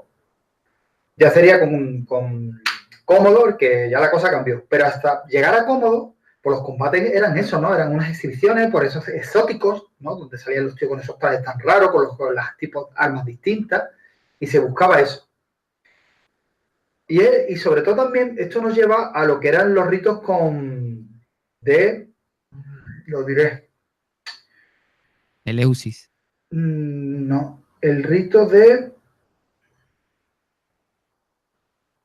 Ay, lo diré, es que coincidía con el cristianismo. De Mitra. De Mitra, efectivamente. Los guerreros que eran seguidores de Mitra tenían reuniones, y a lo mejor tú estabas en un ejército y yo estaba en otro, Pablo, y teníamos una reunión, ¿no? Y nos veíamos hoy, y nos saludábamos como hermanos. Bueno, ¿qué? ¿Mañana vamos a enfrentarnos? Pues sí, mañana vamos a enfrentar, pero hoy bebíamos.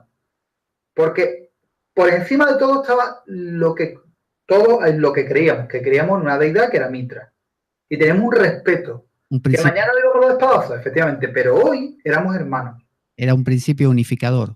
Efectivamente, ya mañana, y a lo mejor pasado volvíamos a vernos, y yo no veas, ¿con cuántos acabaste tú? Pues yo acabé con 3, pues yo acabé con 4, hay que ver, ¿no? ¿Y cómo fue? Nos gustó mucho la estrategia que utilizaste, ¿cómo nos cogiste el flanco? Era una forma de vida. Sí. Pero si eso lo extrapolamos a nuestro día a día, yo eso lo veo mucho, por ejemplo, en combates de boxeadores, ¿no? O competidores y demás, artes marciales mixtas, karate, etcétera, donde no están peleando y previamente al combate no se están diciendo barbaridades, botella machaca, y cuando termina el combate y después del combate son buenos amigos. Por lo que te apuntabas, porque hay un respeto. Pero permíteme ahí que te haga una pregunta. Sí. Tú a veces citas, por ejemplo, Moby Dick, donde está el capitán Ahab, que se enfrentaba a la ballena, ¿no? Pero se enfrentaba casi en la misma calidad que la ballena, de una manera bestial. Él era tan bestial y tan visceral como la ballena misma, y así acabaron los dos pegados. Pero ¿cómo mantener esa entereza moral de no dejarse arrastrar, por ejemplo, en una discusión con una persona, en un encontronazo, en algo, en un litigio, no dejarse llevar por esa energía tan primaria que a uno lo convierte en violento y lo aleja de ser meramente agresivo y de tener ese control que tú dices? La educación, Pablo. La educación es primordial. La educación. Cuando tú eres consciente de la fuerza que te da la educación, no te hace falta nada más. Esto es un ejemplo de educación y de respeto. Escotado, vi el otro día hace mucho tiempo, de negro sobre blanco, ¿no? De dragón, ¿no? Y le hacía una entrevista a Escotado, y Escotado lo decía, que la base de que una sociedad funcione bien es la educación. No la gente que esté educación como formación académica, no. Yo estoy hablando de educación. Cuando una persona te da una cosa y tú le das las gracias. Cuando tú no tiras papeles al suelo. Cuando tú ayudas. Si la sociedad funciona de esta manera, no nos iría como nos va.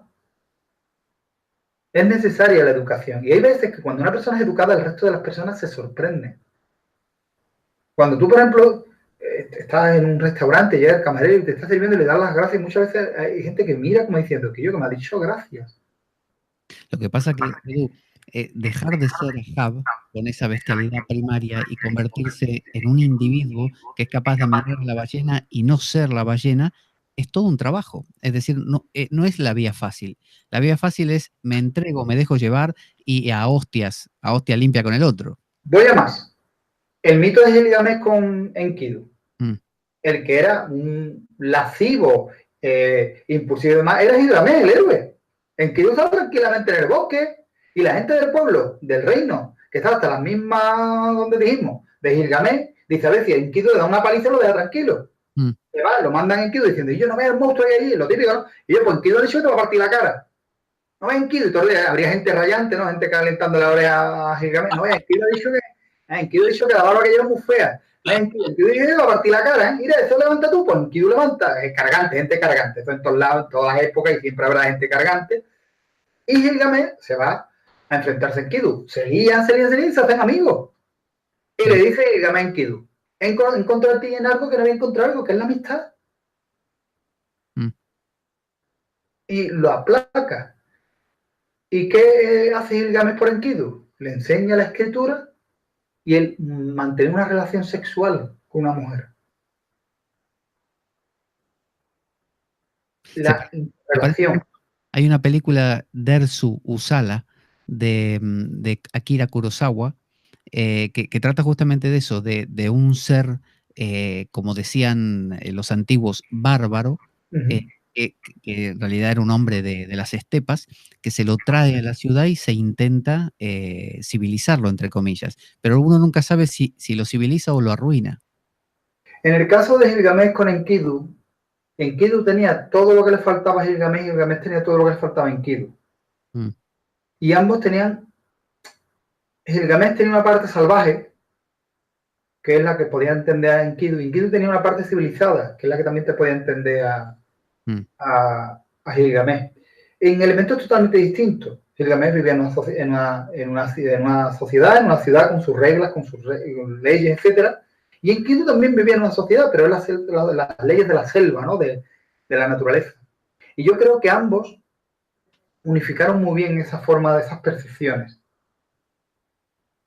¿Qué ocurre? Que cuando nosotros volvemos a lo mismo, Heracles, le dice a este hombre, aquí estoy yo.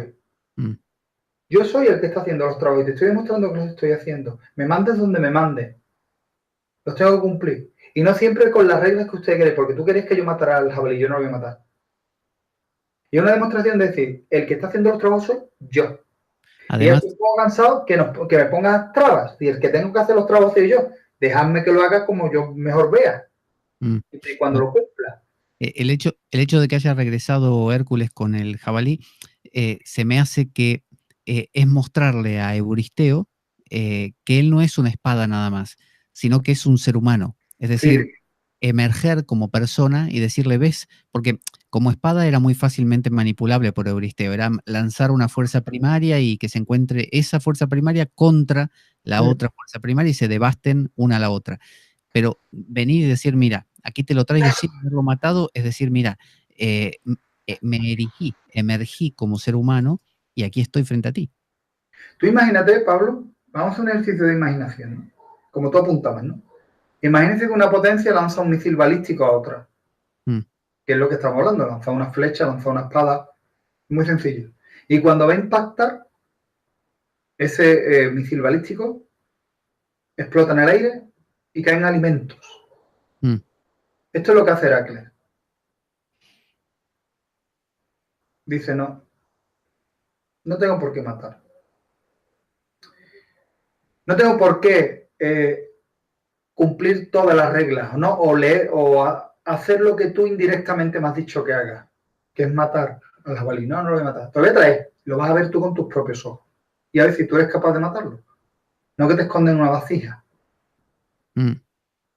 Es un poco como poner la otra mejilla, porque, como decir, es fácil que tú me des una hostia en una mejilla y yo te dé otra en la otra y así estemos hasta que se nos deshaga la cara. Pero poner la otra mejilla es como cortar, pero cortar con impacto para el otro. Es como demostrarle al otro que no estoy a tu altura, sino que estoy en una altura mucho más magna, digamos. Y eso quizás genere la invitación en el otro a querer venir a este lado. Quizá sea el punto de partida de una humanización, esa que tú decías que hacía falta educación. Esa educación podría ser ese jabalí que después se encuentra con sus amigos y le dice, mira, conocí a un ser humano que no te mata, un ser humano distinto, quiero ser así. Y ya no solamente distinto, sino un humano que forma parte de nosotros. Una de las cosas que me da mucho coraje es cuando vemos, ¿no? Que ya mismo volverá otra vez. es cuando empezamos a culpar a los lobos, ¿no? Que si los lobos matan ganado, etc. Luego tú ves el ganado muerto por el lobo y empieza a oler mal. Pero tú empiezas a ver y dices tú, qué raro, ¿no? Cómo está muerta esa oveja. El conocimiento también te entristece, Pablo. Porque empiezas a descubrir que hay cosas que son mentiras, flagrantes. En el caso del lobo, y lo tenemos en España, el lobo, que está a punto de ser extinguido completamente. Los lobos son una de las grandes herramientas de evolución del entorno. Un lobo es muy raro una manada de lobos es muy raro que ataquen a un ejemplar sano y joven. Por lo general atacarán a ejemplares viejos, a ejemplares que se pierden. ¿Por qué? Porque una manada de lobos, a pesar de lo que pensemos, es uno de los animales más inteligentes o instintivamente inteligentes que hay sobre la Tierra. ¿Y qué hacen? Pues voy a por el más viejo o el que está enfermo. Eso produce que haya una especie de ley del más fuerte, una ley de evolución, porque si yo voy eliminando los miembros más viejos y eliminando los miembros más enfermos, ¿qué me van quedando? Los mejores. Los mejores, efectivamente. Si nosotros vemos cómo cazan los lobos tienen una coordinación perfecta, van haciendo una especie de carrera de relevo. El que va más cansado se va haciendo hacia atrás y va el que va más descansado. Claro, esto, imagínense que hemos visto en imágenes, ¿no? Un grupo de lobos, sobre todo los dibujos, yo recuerdo que no sé si fue Bambi o algo, que se veían los lobos y de un ciervo gigantesco, un rey del bosque. Para que unos lobos, igual que el elefante, un grupo de leones, ataque a un elefante es porque están pasando mucho hambre, ¿eh? Sí. Si no, unos leones van a atacar a un elefante. Es más, es muy raro que un león ataque a un hipopótamo. Sí, es peligrosísimo el hipopótamo, sí. El león no es tonto. Vamos por el ñu. Pero es que incluso los cocodrilos hacen lo mismo. Los ñu se tiran al agua y el cocodrilo, ¿a quién va a coger? Que se ha quitado el grupo. Claro. Los lobos cuando atacaban a los bisontes se rodeaban. ¿Y qué hacen? Dejan los miembros más jóvenes y demás en medio. Incluso los lobos cuando atacaban decían, pues quieto, vamos a ver. Esto no, aquí no podemos entrar. Vamos a esperar a que se vayan y el que quede más rezagado, que es el más viejo y demás, no lo comemos. Esto es lo que ocurre. Cuando el ser humano le demuestra a la naturaleza que no tiene por qué destruirla, volvemos a nuestro origen. O sea, podríamos decir que este trabajo tiene un poco que ver con la grandeza o con el engrandecimiento del ser humano, en el enaltecimiento de una persona. Sí, porque volvemos a lo de siempre. No coge la vía fácil, no coge la vía rápida, que el pensamiento lateral le dice, no lo mates. Cógelo, llévaselo al que te está dando tanto el coñazo y demuestra lo que tú estás haciendo. Lo que pasa es que demuéstrale al mundo que hay otras formas de hacer. Demuéstrale al mundo que lo que han hecho todos, que es destruir, no es necesario. A veces esto que dices se grafica con esa frase tan trillada de que el camino es el amor, ¿no? No destruyas, sino que convence, viste, como el mismo Unamuno decía, venceréis, pero no convenceréis. Sí. Quizá lo que hizo Hércules aquí fue no vencer al jabalí, sino convencerlo, decirle, mira, yo podría matarte, pero no te estoy matando, date cuenta. Es lo mismo con lo que ocurría con lo que vimos con los establos, el bajar, el remangarse. Es decir, pero si tú eres un gran guerrero que hace aquí limpiando mierda, pues aquí estoy. Aquí ocurre lo mismo, es una sensación de aquí y a la hora. Aquí estoy. Pasa que el miedo que suele surgir es, bueno, sí, yo podría matarlo, pero no lo voy a matar, lo voy a encadenar y qué sé yo. Y si cuando lo estoy encadenando me clava uno de los colmillos, me lo podría ahorrar matándolo de entrada. Pero ahí es donde está la clave de nuestra grandeza, Pablo. Un guerrero distraído es un guerrero vencido. Heracles no se distrae, sabe lo que tiene que hacer y sabe los peligros que tiene, y aun sabiendo los peligros que hay, pone remedio. No coge una cuerda, coge una cadena. Algo duro, algo más duro que la propia fuerza del jabalí. y se lo carga a los hombros para que el jabalí no pegue un tirón. ¿No? Como esas imágenes que vemos Obelix, ¿no? Sí. Se lo carga. Además, recuerden que tiene la piel del lobo, del león, que es el rey, digamos, del resto de las especies, ¿no? Es como ese elemento de... Es más, fíjense, el jabalí está muy vinculado a la parte de lo masculino. Y es una forma de decir, se domina también. Lo masculino a lo mejor nos lleva a la parte más violenta, ¿no? El hombre es el que destruye, la mujer es la que crea, ¿no? Vamos un poco al típico tópico este, ¿no? Como la mujer que da luz, ¿no? Mientras que el hombre, pero es necesario también que haya un hombre, claro, si no, a ver cómo hace. Pero lo que voy es como una especie de decir, yo domino esa parte más irascible, pero sin tener que destruirla. La domino y la respeto. O sea, como que Hércules se posiciona en una situación mucho más femenina, mucho más de persuadir, dulzura. Sí, es lo mismo que ocurre con la cierva. Utiliza un elemento sin que haya sangre y demás para cazarlo. Le hace falta esa intuición. Con el jabalí no hay intuición. Lo que hace es demostrar que dice, no hace falta. No hace falta destruir. No es necesario. Me parece mucho también a la carta del tarot de la fuerza. La carta de la fuerza tiene bastante que ver con eso, con esa persuasión. Efectivamente. Tiene mucho que ver, efectivamente. Y eso es lo importante. Es ver que alguien podría decir, bueno, es que Heracles, como era tan impulsivo, lo va destruyendo todo. Lo que hablamos en la semana pasada con el establo. Podía haber destruido el establo, meterle fuego y a tomar viento. Y dijo, no. Yo tengo que limpiarlo. Lo voy a limpiar. Esa es la clave. Y por eso me gusta a mí tanto. Primero porque es un respeto al medio ambiente. Es un respeto a esa parte que también forma parte de nosotros, que es el reino animal, el reino vegetal. Y sobre todo es el decir, vale, yo tengo que hacer esto, pero no tengo por qué cumplir lo que queréis que haga, que es matar.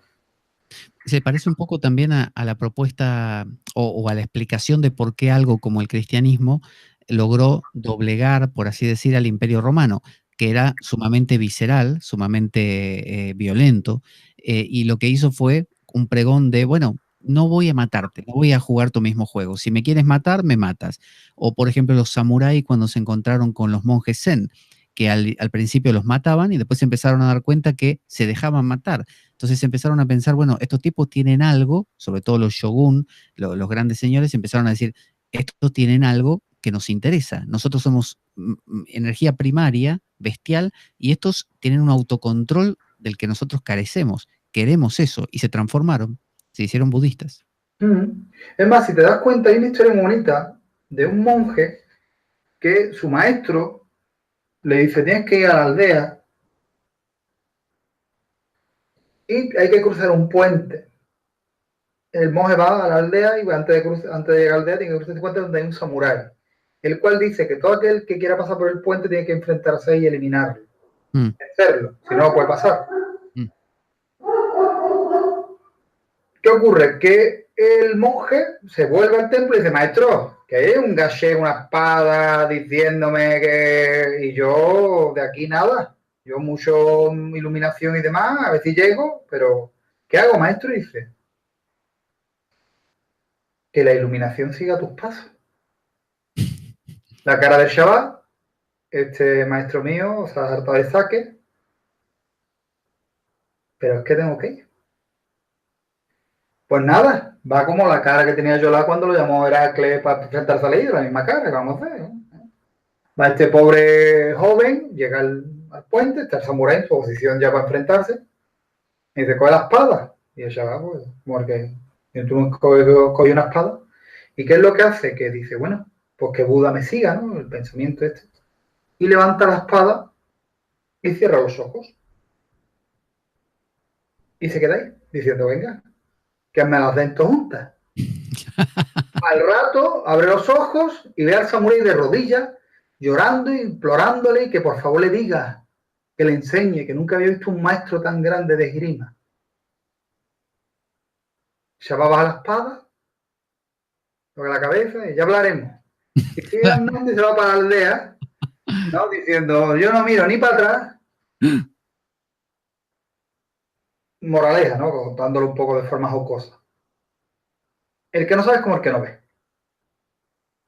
Y el samurái, cuando ve que todo claro, en un momento, como tú has apuntado, una cuestión de ímpetu, de fuerza primaria, ¿no? Dos samuráis uno enfrente del otro, esa mirada de que ambos han matado personas, ¿no?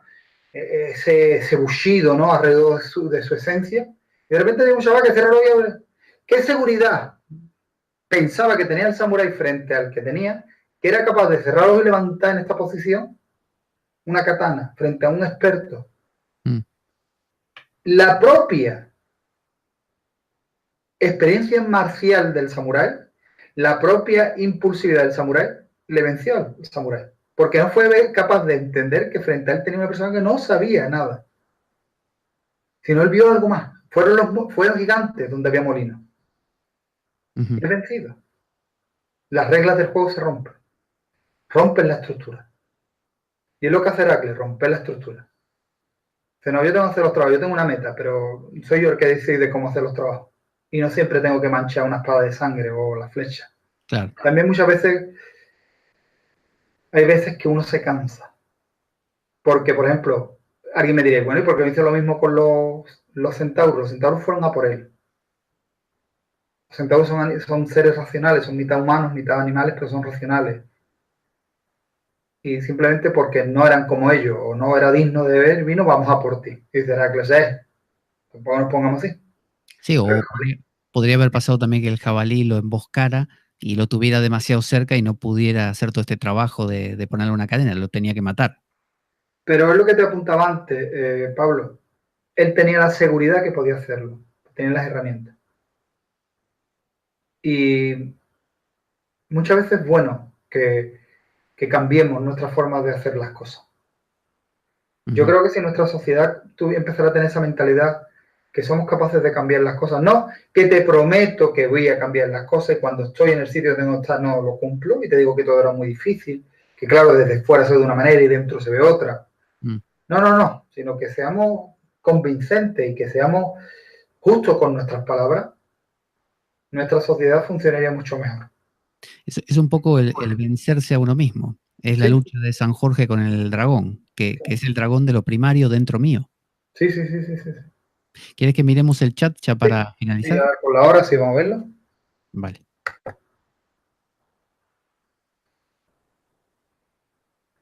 Mira, nos hemos quedado...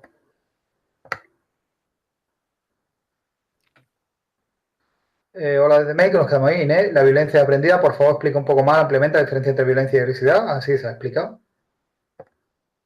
María dice que en España había triunfado el cristianismo porque disfrutamos del hecho de que alguien que es mejor que tú lo había pasado peor. La pasión de Cristo, la cruz.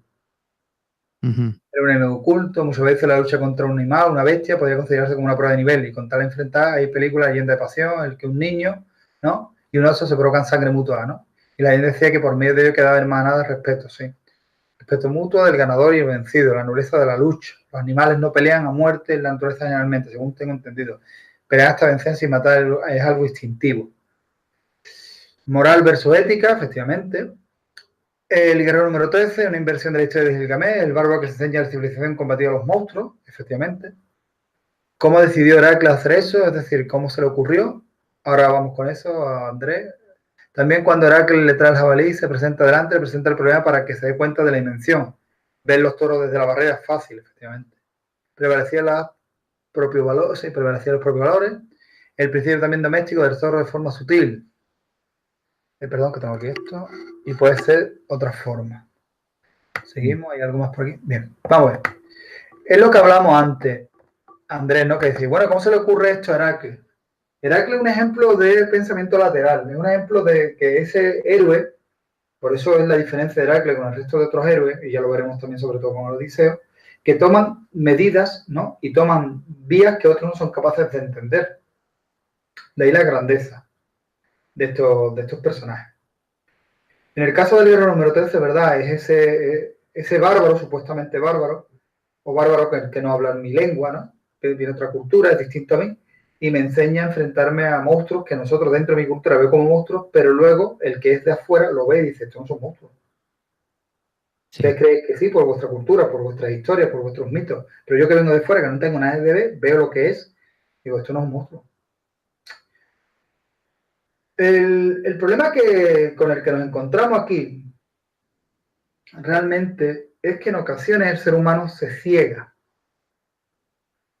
y vivimos o somos durmientes, ¿no? Y necesitamos despertar. Y hay herramientas que hacen que despertemos. La poesía, recuerden que Heracles le enseñan poesía, le enseñan música, danza.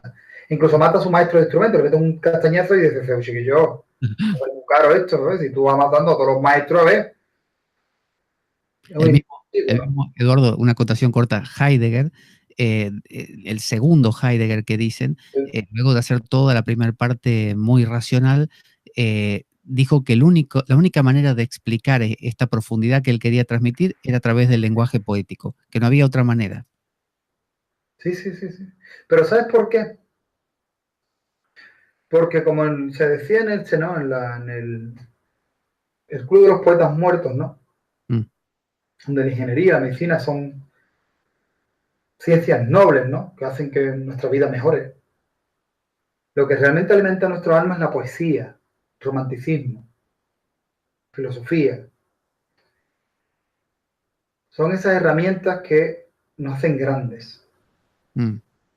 Y que lo otro es muy necesario, la medicina, el derecho, la arquitectura, todo esto es necesario, la ingeniería es necesaria. Pero que hay otras herramientas que hemos ido dejando de lado, como la música, la poesía, reflexionar, que es lo que hace que nuestra mente muchas veces nos den otras alternativas. Y es necesario, es necesario. No podemos basarnos solamente en lo que nuestros sentidos ven, pero tampoco basarnos solamente en lo que nuestra razón cree ver. Claro. Tiene que ir de la mano. Y como apuntaba, moral versus ética, posiblemente porque a lo mejor la ética del momento estipulaba que había que matar al jabalí. Y la moral de Heracles es la que dijo que no. Y esa es la necesidad. Esa es la necesidad que tenemos que tener claro cuáles son nuestros códigos morales. Y en ocasiones nuestros códigos morales pueden que entren en confrontación con la ética colectiva. Porque en ocasiones hablamos de la ética como muchas veces de la ética como una disciplina digna, ¿no? La ética es como esa unión, ¿no? De todas las morales, ¿no? Las unimos, ¿no? Y entramos todos en un conjunto que aceptamos, ¿no? Bueno, mi moral a lo mejor no entra del todo, pero entro en este conjunto y así funciona. Pero muchas veces hay que tener cuidado porque esa ética colectiva se puede convertir en una especie de dictadura. Y hay veces que utilizamos términos como ética, como una persona que se pone en el lugar del otro. Empatía. Empatía, como término virtuoso. Y en ocasiones pueden que no sean tan virtuosos, ¿de acuerdo? A veces no son tan virtuosos. Es un poco como esto que decías tú, que cuando dos se están peleando, o se tienen así un poco de pica, como se dice, aparecen otros alrededor siempre que dicen, que mira lo que te dijo, ¿por qué no le das una hostia? Es decir, esa es la ética que dice, que dicta por consenso popular que lo correcto en esos casos es darse a hostias. Es más, fíjate una cosa, el ejemplo que ponías tú del Capitán Hack frente a Moby Dick. Capitán Hack, por él solo, no podría ir nunca por Moby Dick. No. Porque para llevar un ballenero te hace falta una tripulación entera. Claro. O sea, el conjunto apoya y fortalece y empuja la locura de Akak. Porque a lo mejor el resto dice, o sea, que tú lo que quieres pescar un Leviatán que es capaz de comerte el barco. Tú no estás bueno de la cabeza, chato. Pero no, todos entran dentro porque creen que es justa la empresa de acá, del Capitán Hack. Y por eso, pero por sí mismo él no puede hacerlo. Él necesita de toda su tripulación, del dinero, de todo, para que esa tripulación le ayude a su propósito. Y además tiene otro elemento que quizás sería tema para otra ocasión, que es el magnetismo de la bestialidad. La persona que es bestial o animal o primaria tiene un magnetismo especial que es el magnetismo del caos. Sí. Bueno, nos vamos despidiendo ya, que sé que tienes que descansar. Vamos a ver. Vamos a verlo eso. A ver, Me espera un parece que momentito, Pablo. Vamos a ver. ahí ha quedado. Ahí ha quedado, ¿no? Ahí te pone muy buenas, Eduardo, y es Almadraba. Sí, es un compañero también, sí. Ah, muy bien. Bueno, agradecemos a todas las personas que han participado hoy en el chat, que ha estado muy activo, que eso es lo que nos gusta, que todo. Mira, una cosita rápida. Mira, dice JD Benó Castañeda. Yo creo que es a la inversa. La moral es cultural. Bien, ética y moral tienen que ver, están vinculadas a cultura. O sea, no las separemos. Mi moral está vinculada a mi cultura. Y mi ética está vinculada a mi cultura. Y posiblemente mi moral y mi ética, incluso, mira, mi ética puede que sea muy parecida a, por ejemplo, un japonés. Una cuestión cívica. Pero puede que nuestras morales sean muy distintas. Porque su cultura es muy distinta a mi cultura. A lo mejor hay elementos generalizados, como por ejemplo el respeto a no hacer ruido a determinadas horas, mantener las calles limpias, etcétera, que hacen que nuestra ética colectiva, ¿no?, sea muy parecida, pero a lo mejor su moral es muy distinta a la mía. Claro. Pero ambos elementos son culturales. Moral y ética no llegan así como spoilers, ¡plaf! No, ¿eh?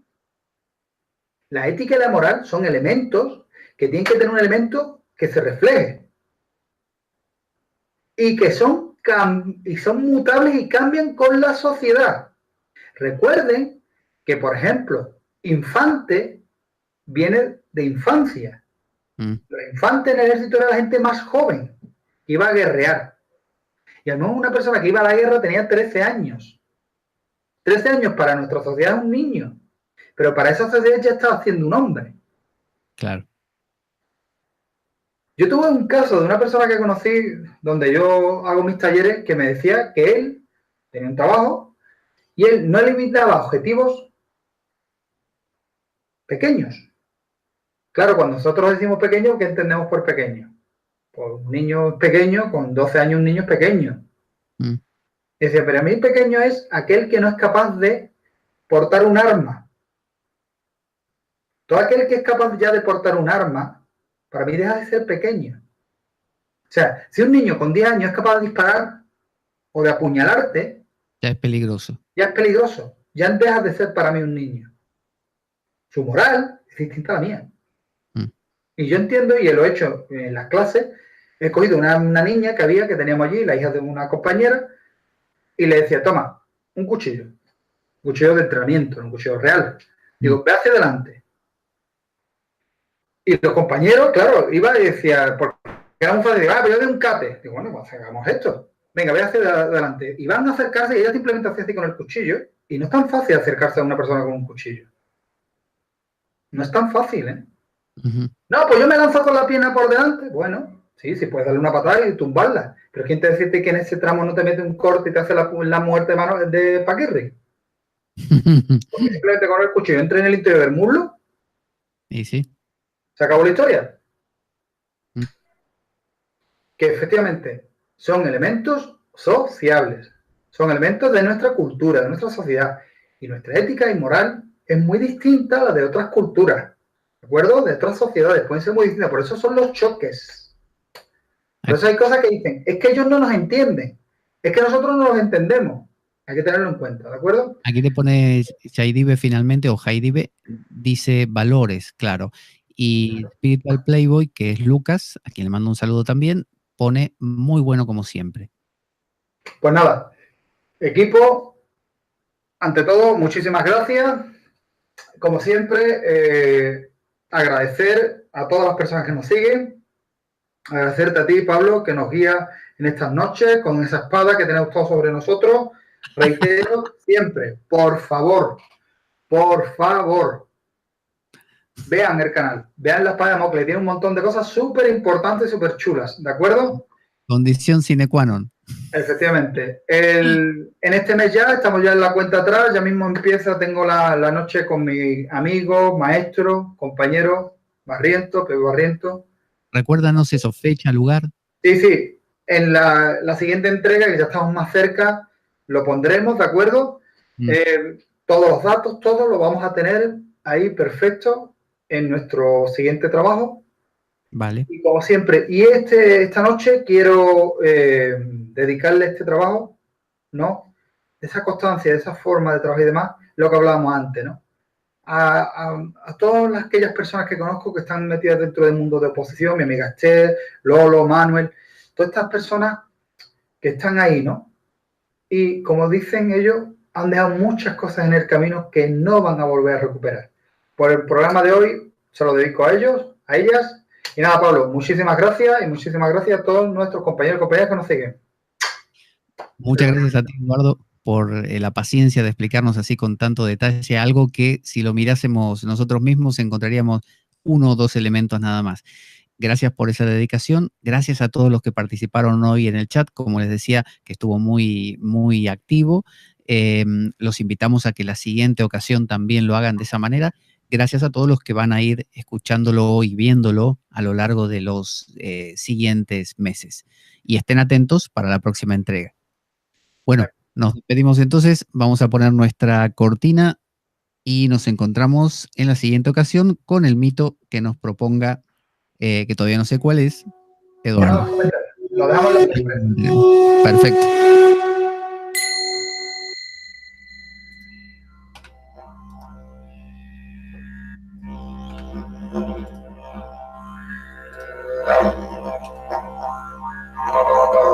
La espada de Damocles. Conduce Pablo Veloso.